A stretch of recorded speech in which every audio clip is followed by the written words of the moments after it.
Well, Brian realized that we didn't need the tissue to test our theory.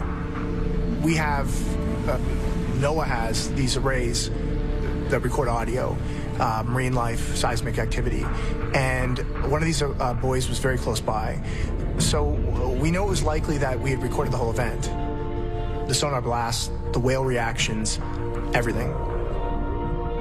Well, first there was the sound of the whale vocalizations, which we expected. And then there was what we now understand to be the priming of the sonar weapon.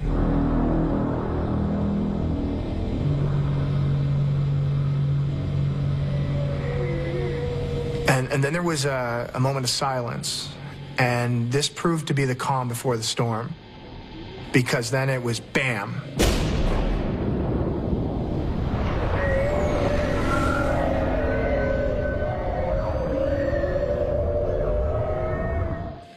It was pretty awful to listen to.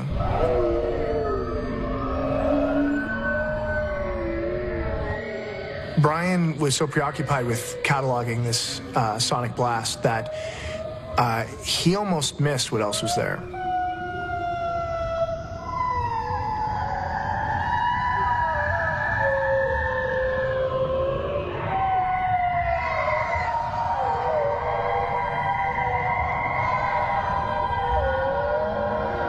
There was another sound on the recording, an animal call, and we realized that this was a bloop signature, the same creature that NOAA had recorded back in 1997, but in this case, our recording was much longer.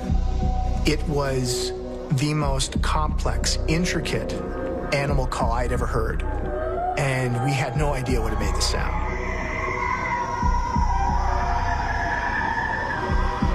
All we knew was that a creature that had only been heard once in human history had just resurfaced.